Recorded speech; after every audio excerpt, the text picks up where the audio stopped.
Today we're talking about timeshares. Don't buy one before you watch this entire video, or after you watch this entire video. Let's get started.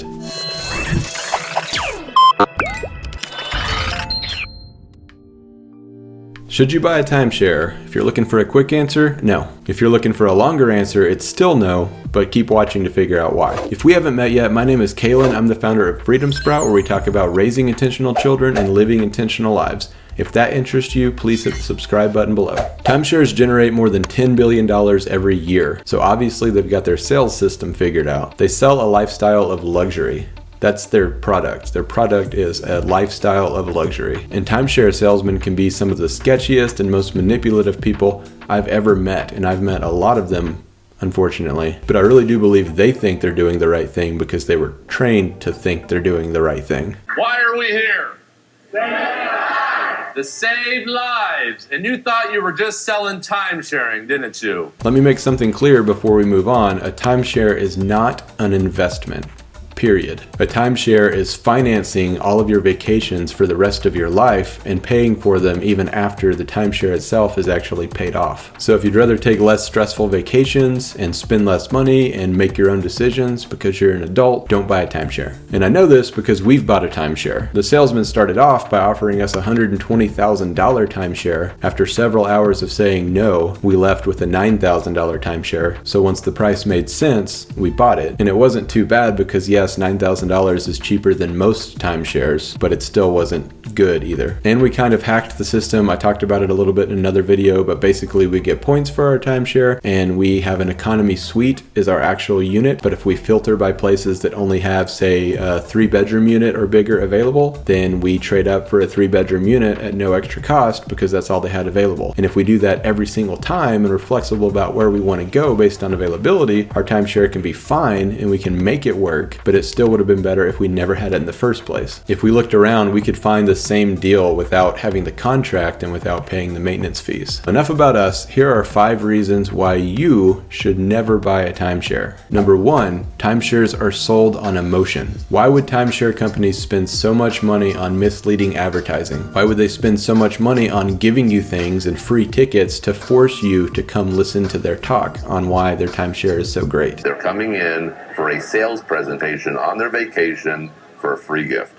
So we train our salespeople on how to take someone greedy like that and get them to buy today. They sell timeshares like it's the easy way out for family vacations, and it's not. It's the expensive way out. Usually it's the most expensive way to pay for your family vacations. So spend that time, money, and energy planning vacations and actually budgeting for them to where you can actually afford them. I'll link a video I did on that.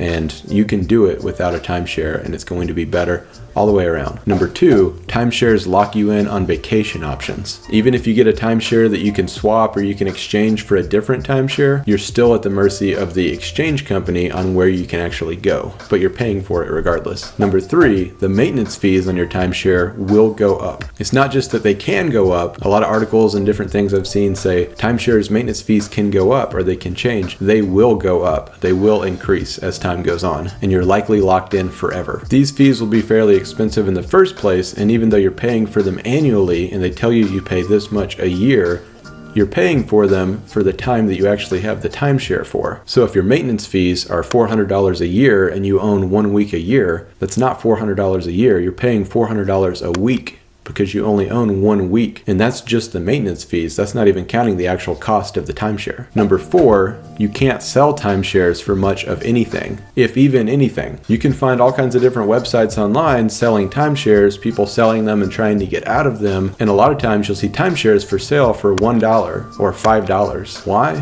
Because people just want out. Even if they've already paid off their timeshare, they're paying these maintenance fees every year that keep increasing, and they've likely missed a lot of weeks because they weren't able to take them for one reason or another, or their options on where they could travel to were so limited that they didn't take the vacation, that now they're basically upside down on it because they're still paying those maintenance fees whether they take the vacation or not. And number 5, Timeshares just simply aren't worth it. I know you've already probably figured that out by now, but like I said, if you miss 1 week, then you just lost $400 or $500, whatever you're paying for maintenance fees. That's all it takes. And even if you go on that vacation, you could have got it for cheaper and not been locked in if you did it a different way. Not to even mention the fact that you have the overhanging debt, whatever you paid for your timeshare, that you very well may still be paying off. That debt is enough on its own to discourage you, but everything else I've said is on top of that with the maintenance fees. So sometimes people have $40, $80, $120,000 on their timeshare. I've actually seen someone with a $120,000 timeshare that was actually worth more than their house. Excuse me, they paid more for it than their house. It was worth nothing, but they paid more for it than they paid for their house. If you already own a timeshare and you're trying to get out of it, a quick Google search can show you a few different options. TimeshareExitTeam.com seems to be the best one that I've seen. Dave Ramsey recommends that one, so I trust him on that. And if you're a Dave Ramsey fan, he hates timeshares, like every financial guru or expert or person who knows anything about finances should. So if you want to sell your timeshare, contact your actual timeshare company first and see if they'll buy it back. I bet they won't. And then find some sort of timeshare exit team that can help you get out of it. If you want to take advantage of timeshares and the resorts and all the different options, there are also a lot of websites out there, again, a quick Google search, to where you can buy other people's timeshares. You can buy the weeks that they're not using. Sometimes people stopped using their timeshare years ago and they just sell their weeks, probably for less than they're paying in maintenance fees because they can't get out of it, but you can use other people's timeshares. Timesharebyowner.com seems to be a good one if you're trying to go that route. So you can actually take advantage of other people's poor financial decisions and spend a lot less on websites like that. I'd love to hear your experiences with timeshares, so comment below and let me know if you love them or hate them.